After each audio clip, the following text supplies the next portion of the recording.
पतिं सुरगुरुं वन्दे जगत्कारणं वन्दे पन्नगभूषणं मृगधरं वन्दे पशूनां पतिं वन्दे सूर्यशशाङ्कवहिनयनं वन्दे मुकुन्दप्रियं वन्दे भक्तजनाश्रयं च वरदं वन्दे शिवं शङ्करम् ॐ मृत्युञ्जयाय रुद्राय नीलकण्ठाय शम्भवे अमृतेशाय शर्वाय महादेवाय ते नमः।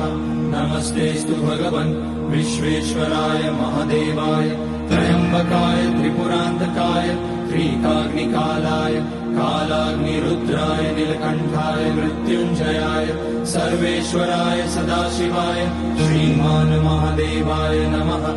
ॐ नमः शम्भवाय च मयोभवाय च नमः शङ्कराय च मयस्कराय च